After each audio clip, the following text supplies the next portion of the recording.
Dead by Daylight is a good game. I've had many fun experiences and great times playing Dead by Daylight, and overall, at most, Dead by Daylight is an enjoyable experience. However, that's not to say that the game still doesn't have some issues that could be improved on. So here's my project restart / Operation Health on a few changes that are easy to fix and to make Dead by Daylight a better game. And while we'd all like to see big license names in chapters, massive overhaul changes, I've gone with some realistic changes that I think we could actually see happening to the game in the near future. The first thing that I think is a really major thing that Behaviour need to do to make Dead by Daylight a better place is to be more encouraging to new players. When you are a new player and you hop onto the game for the first time, there are many characters that are locked for you and you have to work your way up to get those characters.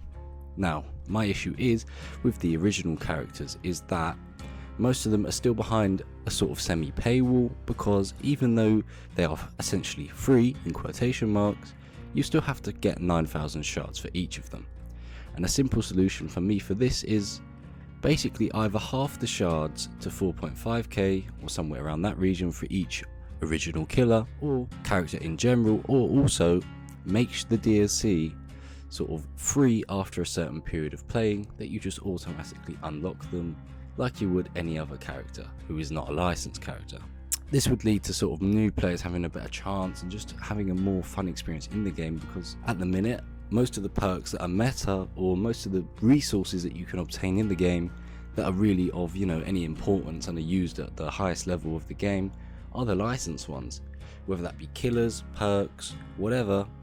Most of the thing that's good in this game is behind a paywall, and if you continue with that structure, it makes it very hard for new players to sort of get into the game, and this is detrimental because it just means that you can't grow as maybe the potential's there to grow heavily compared to what it is growing at now, Dead by Daylight. So I would say half the shards for original killers and characters. Make sure it's maybe 4.5k to get an original character, because then at least the progression's twice as quick as it is now, and then new players, there's an incentive to keep going there and keep playing, because it won't take you ages and ages and ages just to get one character when you're already behind the massive power curve of the other people that play this game for thousands of hours already. The second change that I would like to see personally in Dead by Daylight is the reversal of maps. Now, what do you mean by the reversal of maps? Some of you may ask, and essentially what I mean by that is just maybe switch or swap some of the maps around. So let's say we have Coal Tower or Shelterwoods, any of them,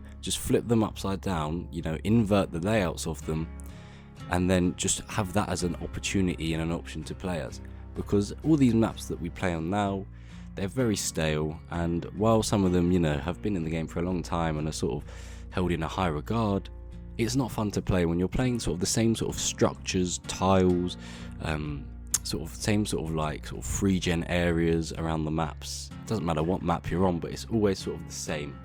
If you sort of flip the maps around upside down a little bit, maybe you could get a little bit more enjoyment, maybe add sort of that into the game, because then you could play on Shelterwoods and it could be a completely different experience to what you're used to and be a lot more fun. So I think that maps should be switched around, or there needs to be sort of a little mini gameplay shake up, but not too much towards the meta, because I think that the meta, while there should be tweaks here and there, I don't think the meta should be changed frequently on a frequent basis. So what I think they should do is sort of have like maybe limited time modes where the maps are inverted or flipped around, and I think that would be quite an easy change because they have all the sort of coding and data for the maps anyway, so I don't imagine it would be too difficult for the devs to actually flip this around. But maybe have a limited time game mode where all the maps are inverted, and then you can play on them for maybe 1 or 2 weeks, and then they switch back to normal, and then maybe it happens again once and every now and then. And then my final change that I would like to see come into Dead by Daylight is quite a basic one and quite an obvious one, but I think it's probably the most important one for the game's health beyond 2023. Well, my third pick is quality of life. Now, for those who don't know what quality of life is, the overall experience of the game or anything in general, and the overall quality of it. How good is it? And Dead by Daylight has some very good parts and some very bad parts, but sort of player sort of specifications. Some players have problems maybe hearing or seeing or sound related, doesn't matter what it may be. color blindness, etc. If you can add more quality of life updates to your game to make it as sort of a solid base as possible, like they did recently with the new PTB, with the terror radius, heartbeat, sort of visual monitors, that's a very good change. But we need to see more quality of life. This game needs to sort of be gutted a little bit. It needs an operation to sort of, propel itself back up in so many people's eyes. And you don't need to just strictly just focus gameplay, chapters immediately. Get the base of the game solid again, sort out the DDoS issues. That's a massive quality of life change that needs to happen. Sort the DDoS issues out. Make sure that everybody can play this game safely, and make sure cheaters are unable to play this game. Make sure that hackers, have a very minimal chance of hacking in this game.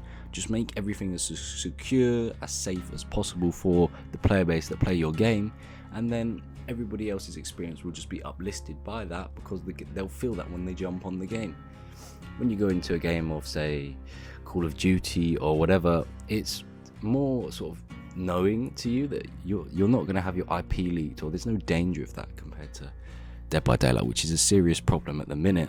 And quality of life updates need to be sort of brought into the game, because it should be. And another thing I'd like to just add on quickly to that quality of life, if you have a poor connection, now I like that they added the icons a while ago, they should just, if you have a poor connection, they should just make sure that you can't actually go into a match and play the game, whether that be killer or survivor, because then you're just going to have a negative experience for yourself, and it's just going to impact the game in a way that's just too sort of, the shift is too big for either side, whether you're a survivor or killer.